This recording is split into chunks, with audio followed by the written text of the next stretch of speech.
réalité, tout dépend du type de... Là aussi, tout dépend de la formation. Pour l'instant, sur un certain nombre de cours, on est encore sur une évaluation qui se fait plus tard, c'est-à-dire type examen. Donc, vous finissez votre cours et l'examen a lieu 2 mois plus tard. Voilà, bon, que ce soit un écrit ou un oral. Clairement, pour moi, aujourd'hui, ça n'a aucun intérêt. On forme des gens qui bachotent, donc qui continuent ce qui se passe au bac, et il n'y a aucune sédimentation du savoir. Donc j'ai commencé à le faire sur certains cours où j'ai pu le faire parce que j'ai dû monter par exemple nous on avait des gens qui devaient partir aux États-Unis qui n'ont pas pu partir, donc il a fallu monter des cours en anglais très rapidement. Donc là j'ai pu faire ce que je voulais et donc j'ai fait c'était cours par cours en fait. Et donc soit je posais une question à la fin où ils avaient 5 minutes pour répondre, donc on finissait le cours, je leur disais voilà je vais ouvrir une question. C'est un React paper. Juste après, vous avez 5 minutes pour mettre 5 lignes de ce que vous avez compris dans le cours. Donc ça me permettait de voir ce qu'ils avaient compris. Je suis aussi passé de plus en plus sur le travail en groupe et rendre quasiment à chaque cours, par exemple, une note juridique.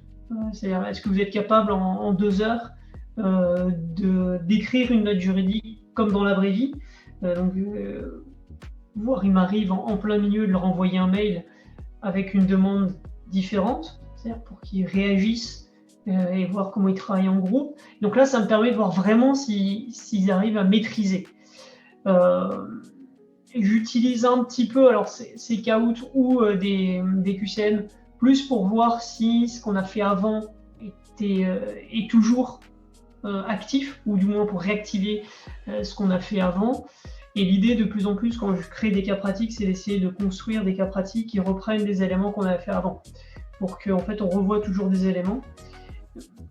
Et donc plutôt sur du contrôle continu, mais pas du contrôle continu de type je fais un contrôle après le cours, mais à l'intérieur du cours en fait. Ce qui pose la question à la fin de est-ce qu'à un moment ou un autre il faut faire un contrôle, enfin un examen final. Ça c'est une question qu'on est en train de se poser et j'ai pas de réponse. Moi je suis assez pour des examens qui reprennent des matières qui sont assez proches et créer en fait des sujets qui obligent l'étudiant à aller piocher dans plusieurs matières. Ou des types des grands oraux où vous avez plusieurs matières et plusieurs enseignants et qui vous posent plusieurs questions avec un sujet qui est plutôt transversal. Donc voilà. Après, il y a aussi, selon les cours, vous savez, il y a des cours magistraux avec TD.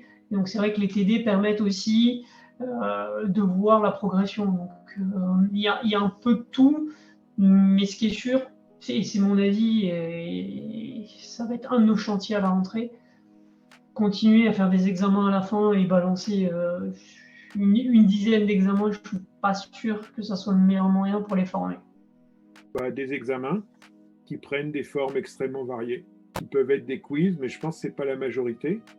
Autrement, c'est des examens de contrôle de connaissances, de problèmes posés, etc. Ça, c'est le premier mode, très fort en début de formation, plus faible en fin de formation.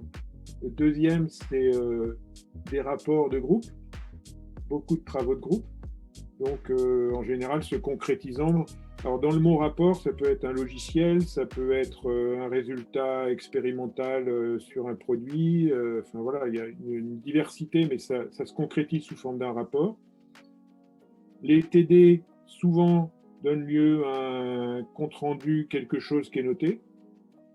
Et donc c'est le résultat, résolution d'un exercice, d'un problème. Et les TP donnent lieu à une appréciation de la méthode, des compétences développées qui va s'évaluer par le résultat et le compte-rendu, mais aussi par l'observation de la manière dont un étudiant ou un groupe d'étudiants a pu se comporter. Donc, grande diversité de mécanismes d'évaluation. Mariant toujours, je pense, connaissances et compétences. En théorie, c'est de l'évaluation classique, c'est-à-dire contrôle. La plupart des thèmes que je fais en théorie, que ce soit topographie, calcul de production, ça ressemble à des mathématiques. Donc, je suis sur de l'évaluation classique, voilà, calculer des surfaces, calculer des volumes, calculer en topographie, calculer des altitudes, lire un plan à l'échelle, convertir des unités. Voilà. Donc, je fais de l'évaluation on ne peut plus classique. Au niveau de la pratique, c'est très différent parce que l'évaluation, là, en fait, va se faire. On leur donne un ouvrage à réaliser. Ils ont un temps imparti pour le réaliser. Et à la fin, on vient évaluer l'ouvrage qu'ils ont réalisé. Donc, par rapport à des critères bien établis, qui sont établis par rapport au type d'ouvrage qu'ils doivent réaliser. Où là, ça laisse pas du tout de place à l'interprétation, c'est-à-dire ils réalisent grossièrement un trou et voilà, les mesures l'évaluation principale, c'est est-ce que les mesures qu'on a demandées sont respectées, parce que quand ils vont être en entreprise, c'est le critère d'évaluation premier. On demande que ça fasse 4 mètres par 2, ça doit faire 4 mètres par 2, il y a 10 cm de marge, mais pas plus. Voilà. Donc ça, c'est le point d'évaluation principal. Après, il y a d'autres critères, mais voilà, globalement, sur la pratique, c'est de l'évaluation. En gros, est-ce que si j'avais demandé ça à un ouvrier en entreprise et qui m'avait produit ce travail-là, est-ce que je serais satisfait ou pas? Voilà. Est-ce que ça remplit le cahier des charges, en fait, ou est-ce que ça le remplit pas? Voilà, le critère d'évaluation fondamental. Alors, je les évalue justement par l'intermédiaire des fameux quiz. Ils ne se rendent pas compte, hein, mais je leur dis, voilà. Puisqu'après, de toute façon, j'ai des pourcentages et taux de réussite, donc c'est top. Ça me permet de vérifier, puis ça me permet de vérifier du coup les questions où ça a un petit peu dérapé. Donc, je reviens à chaque fois sur les points où ça a dérapé. Je rappelle et je reviens là pour le coup de façon un peu plus théorique sur le PowerPoint. Je les évalue aussi par de l'étude de cas. Ou une étude de cas, je leur dis, voilà, vous avez tous les outils à me mettre dans l'étude de cas et de façon aussi quand même très construite. Donc après, moi, au départ, ils me préparent en effet une réponse à cette étude de cas et on compare avec le mien par la suite et on échange.